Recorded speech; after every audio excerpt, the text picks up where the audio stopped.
Hello, Hodgepodge Mama here again with part two of the home birth experience, or my home birth experience, not the home birth experience.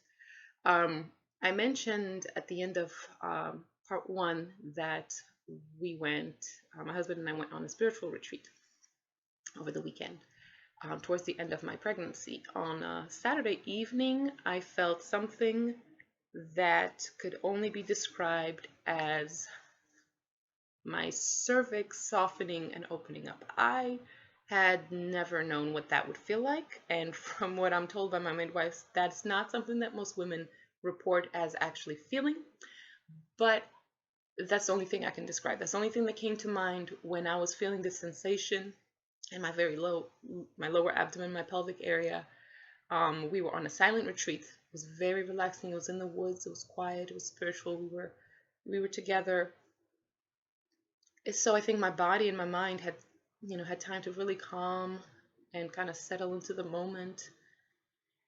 And I guess it was close enough to the guest date for when we were expecting my daughter to be born that she decided that it was time. And so that was Saturday night during the retreat. The next day, Sunday, we ended the retreat. On our way home, we stopped and had my belly henna done on my belly. I really wanted to commemorate that, have some photos taken decorating her little house from when she lived inside of me. And then that was Sunday, and then Monday morning, 1 o'clock, I woke up with a contraction, but it was just a cramp, I thought, and I went back to sleep. Didn't think anything of it. 4 o'clock is when I woke up and realized that I think this might actually be it. But I thought I'd give it a minute. I was not going to be one of those typical media portrayed pregnant women where my water breaks, oh my God, mad rush to the hospital. Because I knew it could take hours, it could take days. So there was no reason to rush. Baby was not going to just fall out while I was half asleep. So I went downstairs. I had something to eat. I had something to drink. I actually had to take the henna off of my belly because I had to let it dry for I think she wanted me to let it dry for like 12 hours and then take it off, and then the stain would remain. So I was working on that in the very early during the very early contractions. Did that for about an hour, and then I thought, you know what, they're coming pretty somewhat regularly, so I'm gonna go ahead and wake up my husband. Woke him up, and of course he also was excited, but no mad rush. He just kind of sat up in bed and shook it off, and he's like, okay, all right, it's game time. What do we do, right?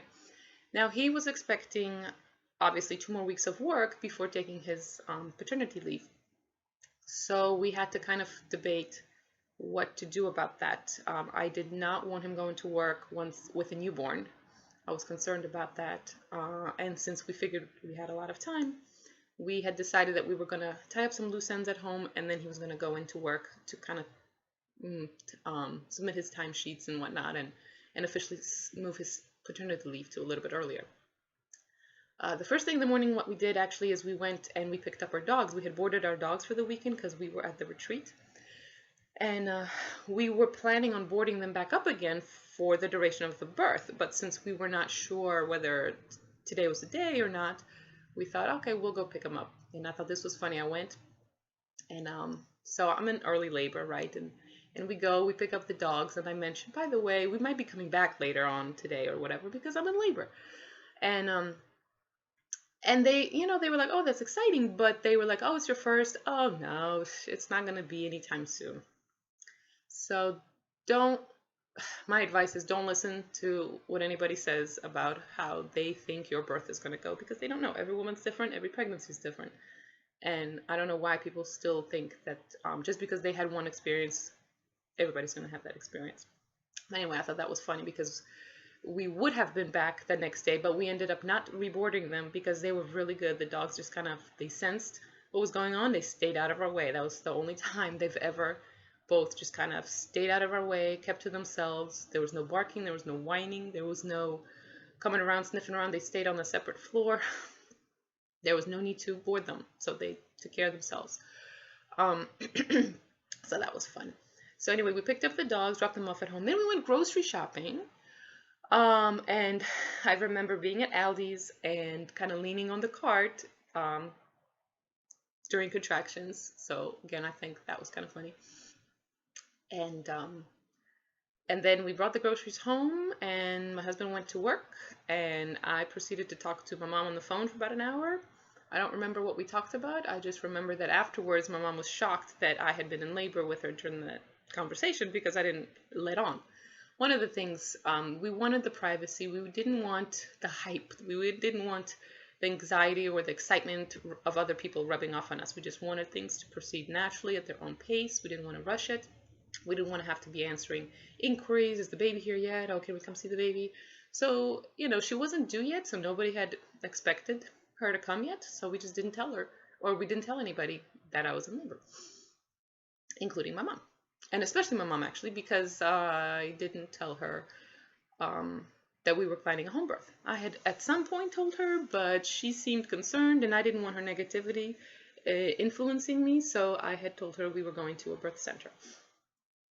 Um, so let's see. That went on. I was in early labor for about 13, 13 hours. And then I called the midwives, and they told me, oh, it's some, your contractions are kind of sporadic. Baby probably not going to come until the next day. They actually suggested that I drink some wine to unwind or to relax or to help me sleep. So I thought that was funny. All that you hear about not drinking during drinking alcohol during pregnancy, and here I am in labor being told to drink, which actually makes sense if you think about uh, the drugs that they give you in the hospital during labor. They're a lot more potent than a little drink here and there. Um, but I digress. And so on his way home from work, I asked my husband to stop by and get some Benadryl or something to help me sleep. Not, I don't know that I would need the help necessarily because I am all for sleeping. I'm a big sleepyhead. Um, but he was in traffic. We lived an hour and a half away from his work at the time, and he was in traffic. So even though he only went in for like 2 hours, it took him another 2-3 hours just to get home between traffic and between stopping to get this Benadryl that I didn't end up needing. And I had called the midwives a second time to confirm some concerns I had, and then I talked to my husband, and I was like, okay, well, my water hasn't broken yet, and I kid you not, literally, as I said, my water has not broken yet. Immediately when I said that, my water broke. And it was not the trickle that I was expecting, because again, from the media, you see just waters bursting, and it looks, and the women feel like they peed themselves, and then you read the research and you realize it's only like 10% of the time that happens. So I'm like, okay, I'm not going to be expecting what's sensationalized in the media, right? So I wasn't expecting that. So I was, figuring I wouldn't even know when my water broke. I knew exactly when my water broke.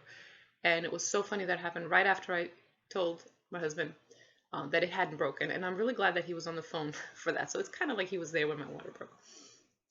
I don't remember whether the contractions became much more intense right before or right after my water breaking, but it kind of all happened around the same time frame. It took my husband another 2 hours from that phone call to finally get home. So I was alone in the house, laboring by myself.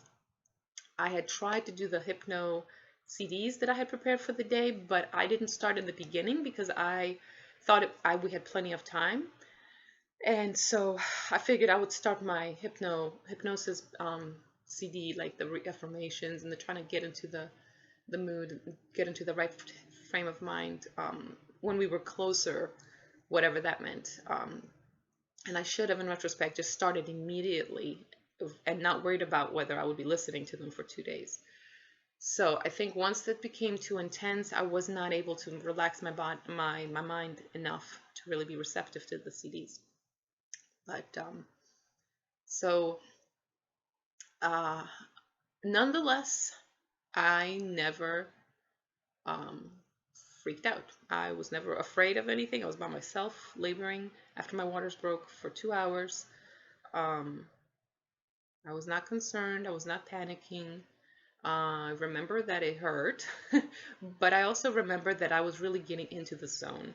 Like the first 13 hours, it's like I was aware, okay, I'm having contractions, but then I was going about my day.